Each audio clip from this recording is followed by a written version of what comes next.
గణపతియే నమః. ఓం శ్రీం శ్రీమాత్రే నమః.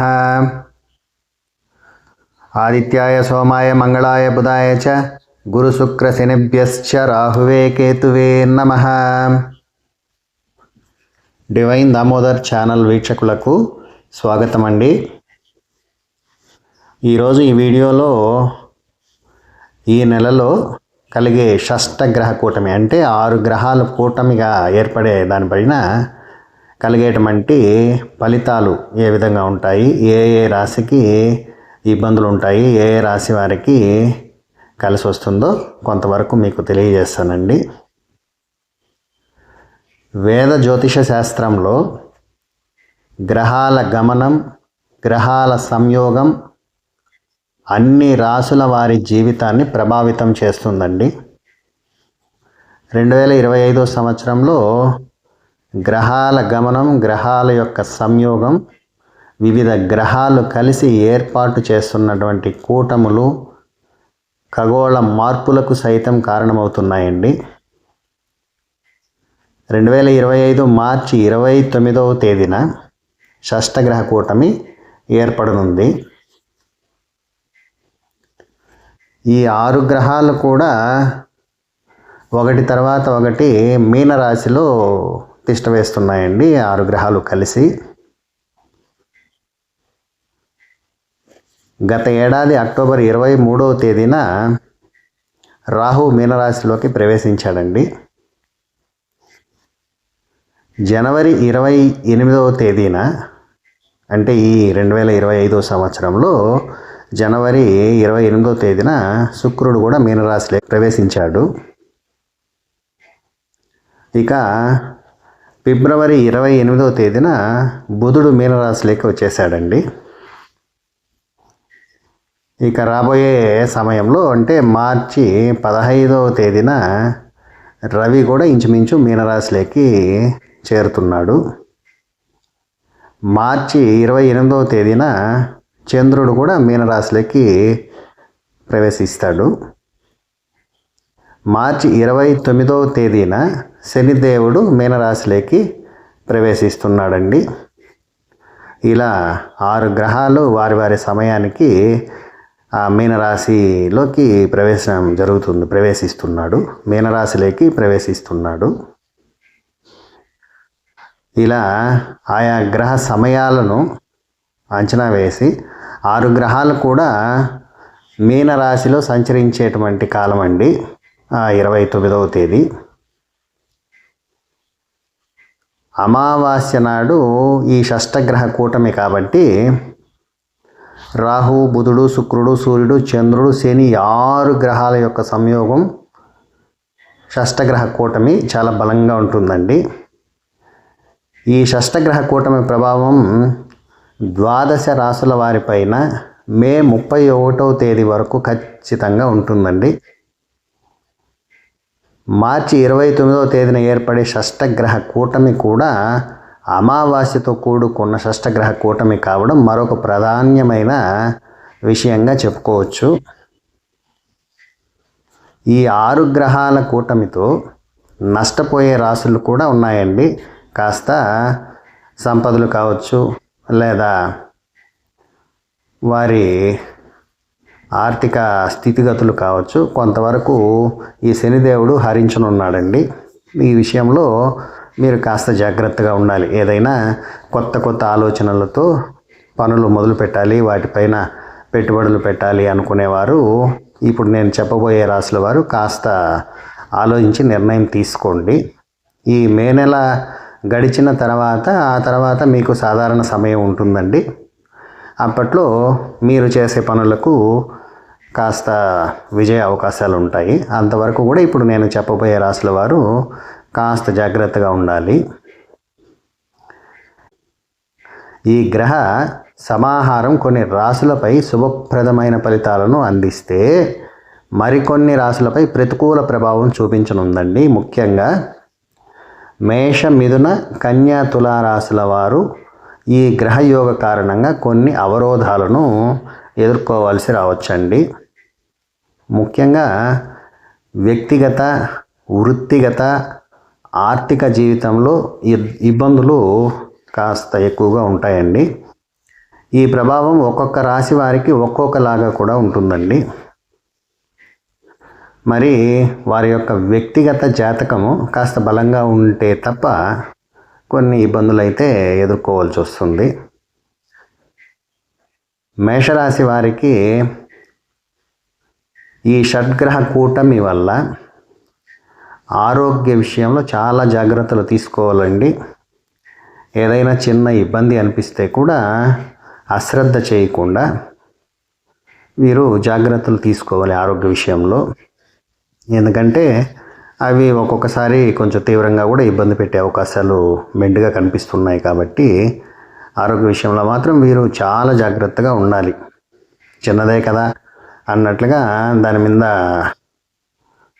అశ్రద్ధ తీసుకొని ఇబ్బంది పడకుండా శ్రద్ధగా ఏదైనా చిన్న జబ్బైనా చిన్న ఇబ్బంది అయినా వెంటనే దానికి తగినటువంటి ట్రీట్మెంట్స్తో వీరు జాగ్రత్తగా ఉండాలండి. అదేవిధంగా ఆర్థిక పరిస్థితిపై ప్రతికూల ప్రభావం చూపే అవకాశం ఉందండి. వీరి యొక్క ఆర్థిక స్థితి ఏదైతే ఉందో దానిపైన చాలా వరకు ప్రతికూలంగా ప్రభావం చూపే అవకాశం ఉంటుంది. పెట్టుబడులు కావచ్చు, ఖర్చుల విషయంలో కావచ్చు, చాలా జాగ్రత్తగా ఉండాలండి. ఆ సమయంలో మీ మదిలో మెదిలే ఆలోచనలు మీ జీవితానికి కొంచెం ఇబ్బందులు తెస్తాయి. కాబట్టి ఈ మే నెల వరకు కూడా ఈ రాశి వారు కొత్త పెట్టుబడులు పెట్టకుండా జాగ్రత్తగా ఉంటేనే మంచిదండి. అదేవిధంగా ఉద్యోగస్తులకు పని ఒత్తిడి పెరిగే సూచనలు చాలా ఉన్నాయండి. ప్రయాణాలలో ఇబ్బందులు ఎదురవుతాయి. కుటుంబ సభ్యులతో సంబంధాలు కూడా ఒక్కొక్క చోట చెడిపోయే అవకాశం ఉంటుందండి. కాబట్టి కుటుంబంలో కూడా ప్రశాంతమైన వాతావరణాన్ని వీలైనంత వరకు సృష్టించండి. చేసే పనుల్లో ఆటంకాలు చాలా వరకు ఉంటాయండి. అలా ఆటంకాలు వస్తే కూడా మీరు ధైర్యంగా నిలబడి ఆ పనులను పూర్తి చేయాల్సి రావచ్చు. అవసరమైన పెట్టుబడులు, అదేవిధంగా ఆర్థిక నిర్ణయాలు కూడా తొందరపడి అయితే తీసుకోవద్దండి.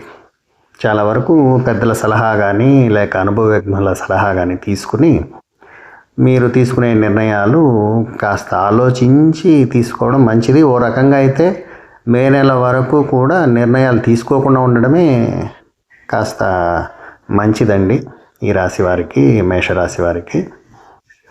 తర్వాత మిథున రాశి వారికి ఈ గ్రహ సంయోగం వీరికి కూడా ఆరోగ్యం పైన ప్రతికూల ప్రభావం చూపిస్తుందండి. ముఖ్యంగా 45 సంవత్సరాలు పైబడి 70 సంవత్సరాల మధ్యలో ఉన్న వారిపైన ఈ ఆరోగ్య విషయంలో కాస్త ప్రతికూల ప్రభావం కనిపించవచ్చు. ముఖ్యంగా మెదడుకు సంబంధించి, నరాలకు సంబంధించి సమస్యలు రావచ్చండి. అలాంటి సిచ్యువేషన్స్ కానీ ఆ సిమ్టమ్స్ కానీ కనిపిస్తే వెంటనే మీరు వైద్యుని సలహా మేరకు కావాల్సినటువంటి పరీక్షలు అవి చేసుకుని జాగ్రత్త పడాలి. అలా అని మిథున రాశిలో ఉన్న ప్రతి ఒక్కరికి అని కాదు, కొంతవరకు ఇలా సమస్య రావచ్చు, వచ్చే అవకాశాలు అయితే ఉన్నాయండి. ఒత్తిడి, నిద్రలేమి తలెత్తే అవకాశం కూడా ఉంటుందండి వీరికి. ఆ ఒత్తిడి వల్ల నిద్ర సరిగా రాకపోవటము, ఎప్పుడైతే నిద్ర రాకుండా ఉంటుందో ఆ నిద్రలేమి కారణంగా కూడా కొన్ని అనారోగ్య సూచనలు ఉన్నాయి. కుటుంబ సభ్యులతో అవసరానికి మించి వాదనలు జరపకుండా ఉంటేనే మంచిదండి. అవసరానికి తగినట్లుగా నడుచుకోవాలి. కుటుంబ సభ్యుల మధ్య కూడా కొన్ని తగాదాలు వగైరా ఇలాంటి వాటిల్లో కొన్ని చిచ్చు వచ్చేటువంటి అవకాశం ఉందండి. ఉద్యోగంలో కొన్ని అడ్డంకులు వచ్చినా కానీ ఈ ఉద్యోగస్తులకైతే అంత ఇబ్బంది అయితే ఉండదండి. ఈ మిథున రాశి వారికి కొంతవరకు ఉద్యోగస్తులకైతే ఊరటగానే ఉంది. కొన్ని విషయాల్లో అపోహలు, ఉత్కంఠ వాతావరణం ఏర్పడే అవకాశం కూడా ఉంటుందండి ఈ మిథున రాశి వారికి. వీరికి శాంతి, సహనం చాలా అవసరం అండి. ఈ సమయంలో మార్చి 29 నుంచి మే పూర్తిగా చివరి వరకు కూడా వీరు శాంతి సహనంతోనే వ్యవహరించాలండి. ఇది బాగా గుర్తుపెట్టుకోండి. అందుకు గాను ధ్యానము, యోగా వంటివి పాటించడం చాలా ఉత్తమమైన పరిస్థితులు ఉంటాయండి. కాబట్టి వీలైనంత వరకు శాంతి, సహనం అనే దాన్ని వేడకుండా ఉంటేనే మంచిదండి ఈ రాశివారు. కన్యారాశి వారికి కూడా ఈ షడ్గ్రహ కూటమి వల్ల వివాహ జీవితాన్ని, వ్యక్తిగత సంబంధాలను ప్రభావితం చేసే సూచనలు చాలా ఉన్నాయండి. జీవిత భాగస్వామి, కుటుంబ సభ్యులు, వ్యాపార భాగస్వాములతో చాలా వరకు విభేదాలు కనిపిస్తున్నాయి. కాబట్టి వీరు కూడా శాంతి కాముకులుగానే ఉండాలండి మే వరకు కూడా. వీరు కూడా ఒత్తిడితో తీసుకున్నటువంటి నిర్ణయాలు అంత సులభంగా పరిష్కార మార్గాన్ని చూపించవండి. ఆ పరిష్కార మార్గం ఏవైతే ఉన్నాయో వాటిలో చాలా వరకు బలహీనపరిచేస్తాయండి ఆ నిర్ణయాలు తీసుకోవడం వల్ల. కాబట్టి ఆ ఒత్తిడితో తీసుకోకుండా ఏ నిర్ణయం కూడా కాస్త వీళ్ళు కూడా ప్రశాంతంగా ఉండి ఆ తర్వాత ఏదైనా నిర్ణయం తీసుకోవడం మంచిదండి. ఇక వ్యాపార రంగాల్లో కాస్త మంచి అవకాశాలు చేజారిపోవచ్చండి వీరికి. కాబట్టి వ్యాపార రంగాల్లో కూడా నిలకడగా ఉండడం మంచిదండి. ఆ అవకాశాలు చేజారిపోయాయి, తత్కారణంగా మానసికంగా ఇబ్బంది పడుతూ అప్పుడు తీసుకునే నిర్ణయాల వల్ల కూడా ఈ రాశి వారికి కాస్త సమస్యగా ఉంటుంది.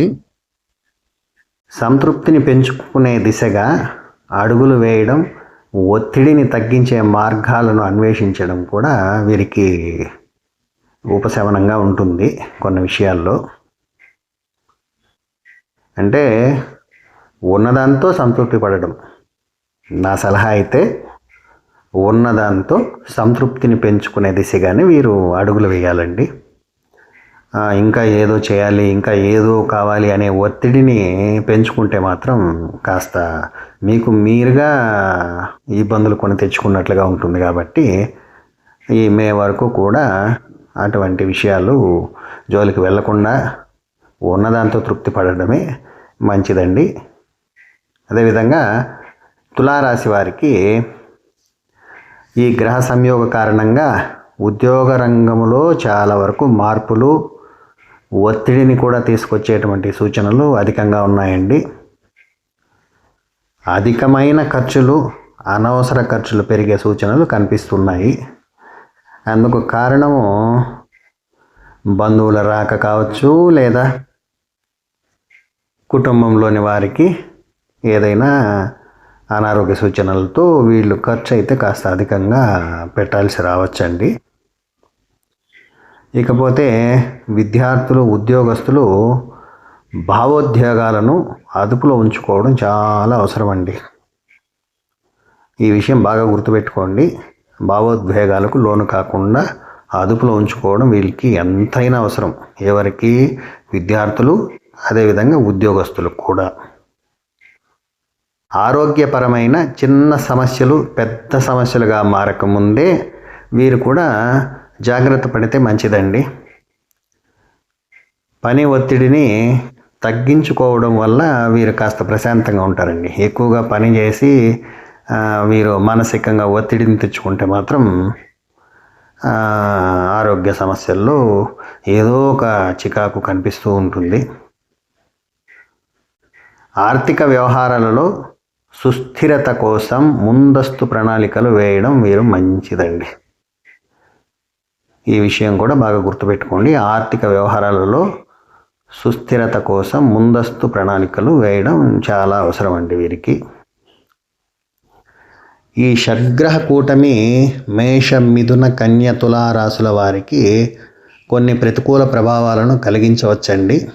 అయితే శాంతి, సహనం, ధ్యానం, ధార్మిక కార్యకలాపాలపైన, అదేవిధంగా ఆహార పద్ధతుల మార్పు వంటివి పాటించడం వల్ల సమస్యలను అధిగమించవచ్చండి. ఈ విషయాలు వీరు అందరూ కూడా పండించడం చాలా మంచిది. అదేవిధంగా మిగిలిన రాశుల వారికి, ఈ 4 రాశులు పోగా మిగిలిన 8 రాశుల వారికి కొద్దో గొప్ప మంచి ఫలితాలు అయితే ఉన్నాయండి. ఎందుకంటే ఈ గ్రహాల సంయోగము ప్రతి రాశి వారికి కీడు చేయాలని కానీ, లేదా ప్రతి ఒక్కరికి మేలు చేసేయాలని కానీ లేదండి. కొంతమందికి కలిసి వచ్చే టైం కూడా ఉంటుంది. ఆ విధంగానే ఈ మిగిలిన 8 రాశుల వారికి వారి సాధారణ జాతక స్థితి కన్నా కూడా ఇంకాస్త మెరుగుపడి మంచి ఫలితాలను ఎదురు చూడవచ్చండి.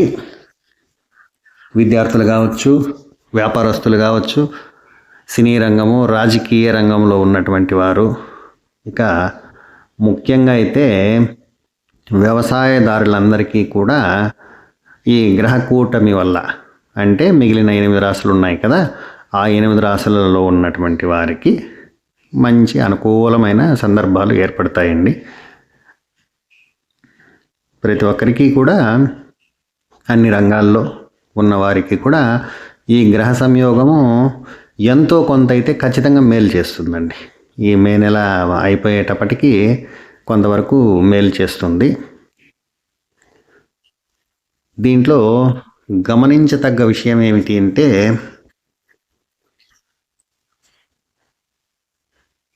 శని సవ్య దిశలో, రాహువు అపసవ్య దిశలో ఒకరికొకరు ఎదురు పడతారండి ఒక సమయంలో. ఆ ఎదురు పడడం అనేది ఈ మేషరాశి వారికి కాస్త ఎక్కువ ఇబ్బందులని చెప్పుకోవచ్చు. కాబట్టి వీరికి ఏళ్ళనాటి శనితో కూడుకున్నటువంటి కలయికగా చెప్పుకోవచ్చు ఈ 6 గ్రహాల కూటమి. ఆ ఏళ్ళనాటి శని కూడా అప్పుడే స్టార్ట్ అవుతుంది కాబట్టి చాలా విషయాల్లో వీరైతే జాగ్రత్తగా వ్యవహరించాలి. ఆ 2 నెలల్లో తీసుకునే నిర్ణయాలు, అంటే మార్చి 29 నుంచి ఏప్రిల్, మే నెలల్లో తీసుకునే నిర్ణయాల వల్ల రాబోయే 7 సంవత్సరాలలో వాటి వల్ల చెడును ఎదుర్కొనే సూచనలు ఎక్కువగా ఉన్నాయి. కాబట్టి వీరి ఆలోచన చాలా వరకు ప్రశాంతంగా ఉంచుకోవడం చాలా మంచిదండి. అనవసరమైన వాటిల్లో తలదూర్చి లేనిపోని చిక్కులు తెచ్చుకోవడం కన్నా కూడా జీవితాన్ని ఓ ముందస్తు ప్రణాళికతో ప్రశాంతంగా గడపడానికి, అతిగా ఆలోచించకుండా ఉండడానికి ప్రయత్నిస్తే చాలా వరకు సహనం అనేది వీరికి ఎంతో అవసరం అండి. మరీ చెప్తున్నాను. కాబట్టి ఈ 4 రాశుల వారు కూడా సహనంగా ఉంటేనే మీకు రాబోయే రోజులు బాగుంటుందండి. ఇది గుర్తుపెట్టుకొని మీ జాగ్రత్తలలో మీరు ఉండాల్సిందిగా కోరుతున్నానండి. ఇకపోతే ముఖ్య గమనిక ఏమంటే, రాశి ఫలాలు అనేది సాధారణ సూచనలండి. మరి వ్యక్తిగత జాతకం, గ్రహ స్థానాల ఆధారంగా ఫలితాలు మరోలా కూడా ఉంటుందండోయ్. ఈ విషయం కూడా గుర్తుపెట్టుకోండి. పూర్తిగా వివరంగా తెలుసుకోవాలంటే ఒక మంచి జ్యోతిష్కుని దగ్గరికి వెళ్ళి మీ యొక్క వ్యక్తిగత జాతకం పైన ఫలితం ఏ విధంగా ఉందో ఒకసారి చూసుకోవడం కూడా మంచిదండి. ఇలా ఈ షడ్గ్రహ కూటమి కొన్ని రాశులకు మంచి, కొన్ని రాశులకు చెడు జరిపే అవకాశం కనిపిస్తూ ఉంది. కాబట్టి ఎవరి జాగ్రత్తల్లో వారు మెలగడం చాలా ఉత్తమంగా తెలియజేస్తూ సెలవు తీసుకుంటున్నానండి. ధన్యవాదాలు. నమస్కారం.